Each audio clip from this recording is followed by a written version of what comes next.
जय श्री कृष्ण। स्वागत है आपका सारथी त्रिशला के साथ। वैलेंटाइन वीक चल रहा है और वैलेंटाइन से रिलेटेड बहुत सारी मेरे पास क्वेरीज आ रही हैं।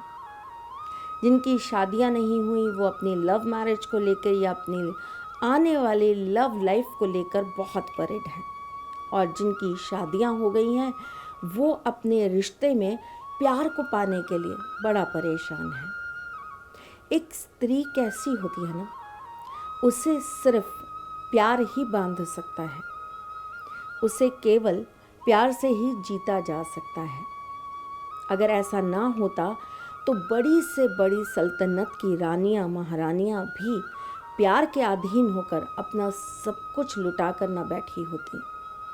आप में से भी बहुत सारी ऐसी औरतें होंगी जो मेहनत करती हैं, परिश्रम करती हैं, दिन रात अपने आप को झोंकती हैं, और उसके बाद आपकी मेहनत का लुत्फ़ कोई और ले जाता है। लेकिन आप खुशी खुशी अपना सब कुछ समर्पित कर देती हैं। क्यों? क्योंकि आप प्रेम करती हैं। ये प्रेम बहुत अलग चीज़ है। ये प्रेम चाहे तो किसी इंसान को खुदा बना दे और चाहे तो उसे फ़कीर भी ना रहने दे। आए अपने पर तो किसी को इतनी खुदाई दे दे कि वो इंसान समेटता समेटता थक जाए, और लेने पर आए तो वो सब भी ले ले कि वो इंसान सांसें भी ना ले पाए। शादीशुदा ज़िंदगी में सबसे ज़्यादा एक स्त्री को चाहिए होता है उसके पति का प्यार, एक अंडरस्टैंडिंग।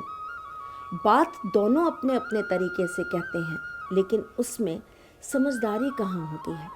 कोई सुनना नहीं चाहता, कोई समझना नहीं चाहता, कोई सुनकर अनसुना कर देता है, तो कोई समझकर भी उसे नासमझी के साथ निकाल देता है।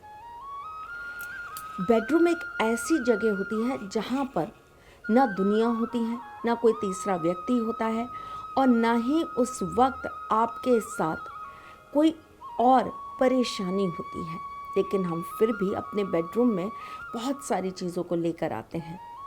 आजकल तो ये सबसे ज़्यादा आपके हाथ में रहने वाली चीज़ हो गई है, आपका मोबाइल, आपका लैपटॉप, आपके गैजेट्स, जिन्हें आप अपने बेडरूम में एंट्री देते हैं और वहाँ पर सारी दुनिया आपके साथ आ जाती है।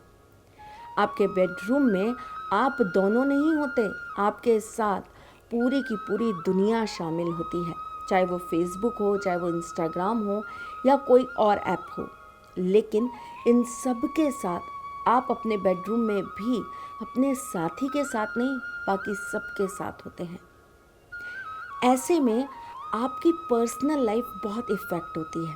अगर बहुत साफ शब्दों में कहूँ तो आपकी सेक्सुअल लाइफ बहुत इफ़ेक्ट होती है, और उसकी वजह से कहीं ना कहीं एक दूसरे के मन में बहुत नकारात्मक विचार आने लगते हैं। क्योंकि मेरे पास तो ऐसी बच्चियां आती हैं जो माँ समझकर, बड़ी बहन समझकर या एक औरत समझकर अपने मन की पीड़ाएं कहती हैं। उन्हें सुनकर कई बार मैं उन्हें डांट भी देती हूँ, क्या फालतू की बातें सोच रही हो, ऐसा कुछ नहीं है, कुंडली में ऐसा कुछ नहीं आ रहा है। तो वो मुझसे कहती हैं, माँ ऐसा नहीं है, तो फिर ये ऐसा क्यों करते हैं? कितने कितने दिन, कितने कितने महीने, कितने कितने समय तक हम एक दूसरे के साथ नहीं होते।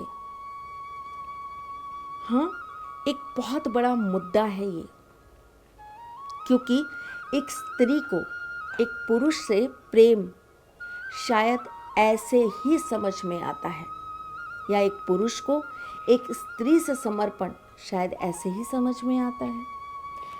अगर आपकी भी सेक्सुअल लाइफ कहीं ना कहीं खराब हो रही है, या आपके बेडरूम में आप साथ होते हुए भी एक दूरी के साथ रह रहे हो। दूरियां कभी भी इंसान के बीच की नहीं होती, दूरियां दिल की होती है, दूरियां दिमाग की होती है, दूरियां आत्माओं की होती हैं। दूर रहकर भी कोई आपके साथ तड़प कर अपने प्यार को जता सकता है, बार बार आपको याद करके हिचकियां ला सकता है, और साथ रहकर भी कोई आंखें फेर कर आपसे अजनबी हो सकता है। प्यार बहुत अजीब होता है साहब। एक छोटे से स्पर्श से समझ आ जाता है कि सामने वाला आपसे बहुत प्यार करता है, और एक ज़रा सा देख के अनदेखा करने से समझ आ जाता है कि ये व्यक्ति कहीं और किसी के साथ शायद अपना दिल लगा रहा है। ये बातें कई बार शक में बदल जाती हैं, और शक आपके रिश्ते को कैंची की तरह काटने का काम करता है। जब रिश्ते में शक आ जाता है ना, फिर तो वहाँ पर उस रिश्ते को संभालना असंभव हो जाता है। क्यों आए ये रिश्ते में शक? क्यों आए रिश्ते में ये सब बातें? क्यों आपकी लाइफ के अंदर ये चीज़ें आपको परेशान करें? क्यों आप अपने दिमाग में ये सोचो कि मेरे हस्बैंड मेरे साथ नहीं है, इसका मतलब किसी और के साथ होंगे? क्यों कोई हस्बैंड ये सोचे कि ये मेरे साथ में इंटीमेट नहीं है? क्यों? क्योंकि आजकल इसका कहीं और लफड़ा चल रहा है। क्यों पति पत्नी एक दूसरे के चरित्र पर उंगली उठाएं, जबकि वो दोनों तो एक दूसरे की इज्जत होते हैं, एक दूसरे की इज्जत को बढ़ाने वाली एक वो ढाल होते हैं जिस पर दुनिया की नज़रें आकर रुक जाती हैं, जहाँ पर दुनिया को ये लगने लगता है कि नहीं यार, इन्हें कुछ बोला तो ये बोल पड़ेंगे, इन्हें कुछ बोला तो ये बोल पड़ेंगे। वो गहराई, वो अपनापन, वो मजबूत दीवार क्यों हट जाती है? केवल इसलिए क्योंकि आप बेडरूम में एक दूसरे के साथ होते हुए भी साथ नहीं होते। तो चलें, आज आपको कुछ ऐसा ही बता देते हैं जिससे आपके बेडरूम में आप एक दूसरे के साथ हों। अगर आपकी मैरिज लाइफ में भी आपकी सेक्सुअल लाइफ इफ़ेक्टेड है, या आपकी सेक्सुअल लाइफ बिल्कुल डल हो गई है, ख़त्म हो गई है, तो आपको इन बातों पर ध्यान देना बहुत ज़रूरी है। ये बातें बताने से पहले मैं आपको ये ज़रूर बताऊंगी कि मैं कौन हूँ। मैं आपके एस्ट्रोलॉजर हूँ, वास्तुशास्त्री हूँ, चेहरा भी पढ़ती हूँ, आवाज़ भी पढ़ती हूँ, हाथों की लकीरें भी पढ़ लेती हूँ। लेकिन सबसे पहले मैं आपकी सारथी हूँ, इसीलिए आपको जीवन का सार देने चली आती हूँ। अगर आप ईस्ट की तरफ सिर करके सोते हैं तो आपकी सेक्सुअल लाइफ बहुत ज़्यादा खराब होने लगती है। धीरे धीरे कर एक दूसरे से मन मुटाव बढ़ने लगते हैं, जिसकी वजह से आप दोनों फिजिकली भी एक दूसरे के साथ इंटरेक्ट नहीं कर पाते हैं।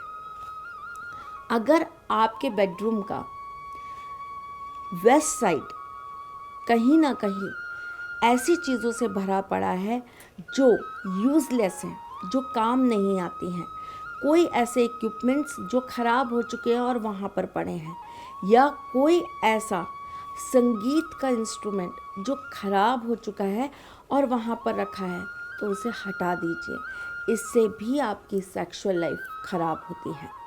अगर आपके नॉर्थ में, आपके बेडरूम के पर्टिकुलर नॉर्थ में अगर खाली जगह नहीं है, वो जगह बहुत भरी हुई है, या उसके अंदर बहुत सारा आपने सामान भर के रख रखा है, तो भी आपकी सेक्सुअल लाइफ ख़राब होती है। अगर आपके बेडरूम के अंदर आपने बेड लोहे का लगा रखा है, तो इससे भी आपकी सेक्सुअल लाइफ ख़राब होती है। अगर आपके बेड के अंदर आप बहुत ज़्यादा कबाड़ा भर के रखते हो, या टूटे हुए बर्तन रखते हो, फटे पुराने कपड़े रखते हो, तो इससे भी आपका वैवाहिक जीवन और आपकी सेक्सुअल लाइफ ख़राब होती है। आई होप आप इन सब चीज़ों का ध्यान देंगे, इन सब चीज़ों को देखेंगे और अपनी ज़िंदगी को सही करने के लिए ये सारी चीज़ों को सही करेंगे, इन गलतियों को ख़त्म करेंगे।